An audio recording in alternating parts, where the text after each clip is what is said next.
ఆదికాండము 8వ అధ్యాయము. దేవుడు నోవహును అతనితో కూడా ఓడలోనున్న సమస్త జంతువులను సమస్త పశువులను జ్ఞాపకం చేసుకొనెను. దేవుడు భూమి మీద వాయువు విసురున్నట్లు చేయుట వలన నీళ్లు తగ్గిపోయెను. అగాధ జలముల ఊటలను ఆకాశపు తూములను మూయబడెను.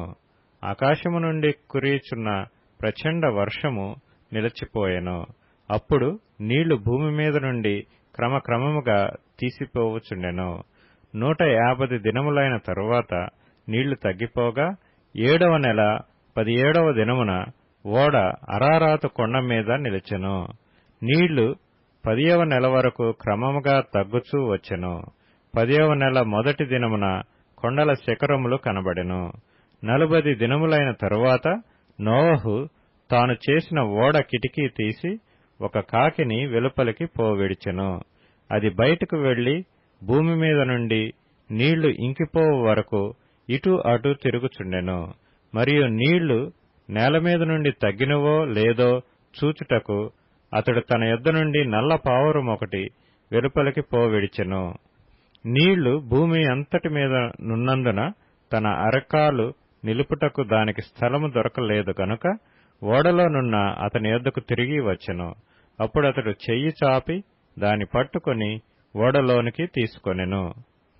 అతడు మరి 7 దినములు తాళి మరలా ఆ నల్ల పావురమును ఓడలో నుండి వెలుపలికి విడిచెను.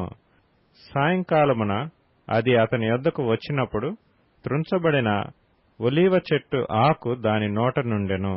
గనుక నీళ్లు భూమి మీద నుండి తగ్గిపోయెనని నోవహునకు తెలిసెను. అతడింకా మరి 7 దినములు తాళి ఆ పావురమును వెలుపలికి విడిచెను. ఆ తర్వాత అది అతని యొద్దకు తిరిగి రాలేదు. మరియు 601వ సంవత్సరము మొదటి నెల తొలి దినమున నీళ్లు భూమి మీద నుండి ఇంకిపోయెను. నోవహు ఓడ కప్పు తీసి చూచినప్పుడు నేల ఆరియుండెను. 2వ నెల 27వ దినమున భూమి ఎండియుండెను. అప్పుడు దేవుడు, నీవును నీతో కూడా నీ భార్యయు నీ కుమారులను నీ కోడండ్రును ఓడలో నుండి బయటికి రండి. పక్షులు పశువులు భూమి మీద ప్రాకు ప్రతి జాతి పురుగులు మొదలైన సమస్త శరీరులలో నీతో కూడానున్న ప్రతి జంతువును వెంటబెట్టుకొని వెలుపలికి రావలెను. అవి భూమి మీద బహుగా విస్తరించి భూమి మీద ఫలించి అభివృద్ధి పొందవలెనని నోవహుతో చెప్పెను. కాబట్టి నోవహును అతనితో కూడా అతని కుమారులను అతని భార్యయు అతని కోడండ్రును బయటికి వచ్చిరి.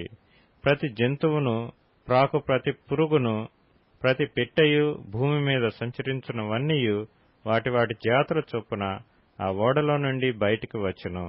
అప్పుడు నోవహు యెహోవాకు బలిపీఠము కట్టి పవిత్ర పశువులన్నిటిలోనూ పవిత్ర పక్షులన్నిటిలోనూ కొన్ని తీసుకొని ఆ పీఠము మీద దహనబలి అర్పించెను.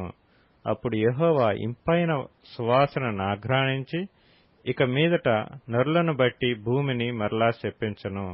ఎందుకనగా నరుల హృదయాలోచన వారి బాల్యము నుండి చెడ్డది. నేనిప్పుడు చేసిన ప్రకారముగా ఇకను సమస్త జీవులను సంహరింపను.